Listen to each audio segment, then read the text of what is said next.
Pada penghujung abad ke-17, Kesultanan Mataram Islam tengah memasuki fase keretakan. Di atas tahta berdiri seorang raja muda bernama Amangkurat III, putra dari Amangkurat II.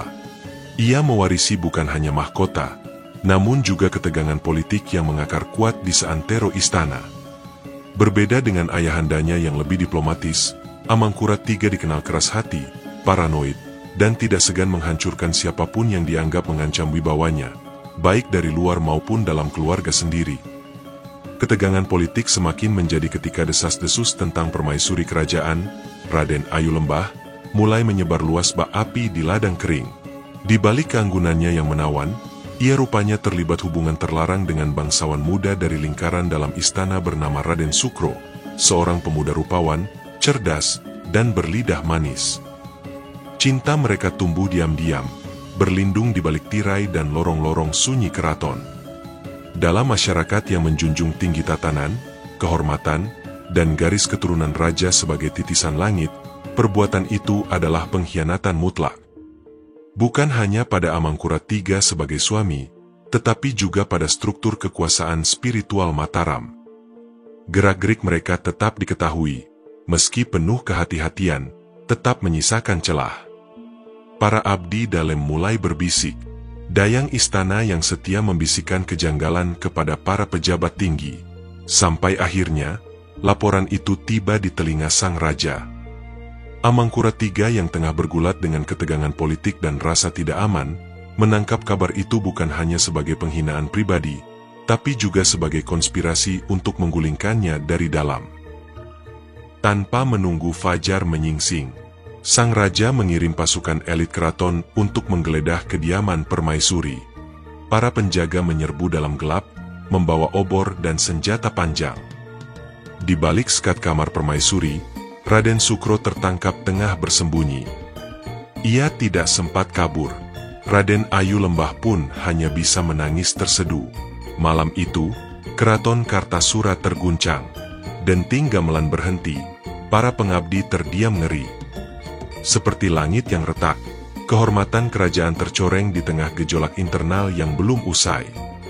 Keesokan harinya, Amangkurat III memanggil seluruh pejabat istana, bangsawan utama, dan para penjaga kehormatan ke Balai Rung Agung. Ia ingin sebuah pengadilan terbuka, tapi sejatinya, ini adalah panggung kekuasaan. Raden Sukro dibawa dengan tangan terikat, wajahnya pias, tak ada kesempatan membela diri, tak ada ruang untuk klarifikasi. Di hadapan seluruh mata yang menyaksikan, Amangkurat III mengangguk kepada Algojo. Tali kulit dililitkan ke leher Raden Sukro. Saat napasnya tersendat dan tubuhnya terkulai, suasana Balairung mencekam.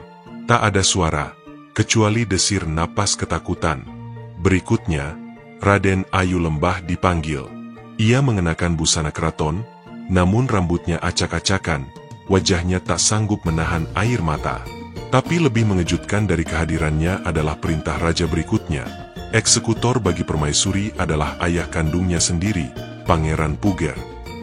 Pangeran Puger adalah tokoh senior dalam istana. Ia memiliki ambisi, namun juga masih menjunjung nilai-nilai kehormatan bangsawan Jawa.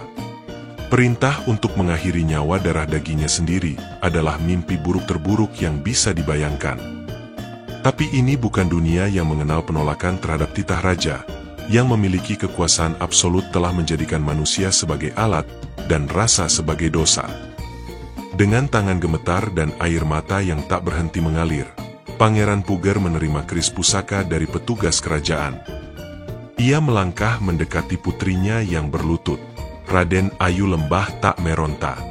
Ia hanya menatap ayahnya dengan tatapan penuh permohonan ampun dan ketundukan. Dengan satu gerakan yang ragu dan penuh luka batin, keris itu menembus tubuh sang putri. Jeritan terakhir Raden Ayu Lembah menggema, menambah luka yang tak akan pernah sembuh di hati sang ayah. Namun kemarahan Amangkurat III belum padam. Para dayang yang diduga membantu menyembunyikan hubungan gelap itu dihukum secara sadis, dilucuti, diarak keliling halaman keraton, lalu dilempar ke dalam kandang harimau. Beberapa di antaranya dilaporkan dimakan hidup-hidup di depan para pengabdi, sebagai contoh bahwa pengkhianatan akan dibalas dengan neraka dunia. Seorang bangsawan muda bernama Raden Setiokusumo, yang sempat menyuarakan keprihatinan dan dituduh ingin memanfaatkan skandal ini untuk menggoyang stabilitas kerajaan, dijatuhi hukuman kurungan seumur hidup. Ia dikurung dalam sumur tua yang hanya cukup untuk berdiri, tanpa sinar, tanpa air, tanpa harapan. Peristiwa ini menjadi bara dalam sekam. Pangeran Puger yang telah dipermalukan secara publik dan dipaksa membunuh putrinya sendiri tidak bisa melupakan penghinaan itu. Perlahan, ia menggalang dukungan dari para bangsawan yang kecewa, termasuk diam-diam membina hubungan dengan VOC yang berkepentingan di tanah Jawa. Tahun 1703, Perang Saudara pecah. Sejarah mencatatnya sebagai Perang Suksesi Mataram. Dua kekuatan bertarung sengit. Di satu sisi Amangkurat III dengan kekuasaan resminya, di sisi lain Pangeran Puger dengan semangat balas dendam dan dukungan Eropa. Perang berlangsung selama 5 tahun, menguras nyawa, darah, dan harta rakyat Mataram. Di akhir konflik, Amangkurat III ditaklukkan. Tahta pun berpindah tangan kepada Pangeran Puger, yang naik sebagai Pakubuwono I. Namun kemenangan itu tidak menyembuhkan luka lama. Di balik gemerlap Istana Baru, masih terdengar gema tangisan seorang ayah yang kehilangan putrinya.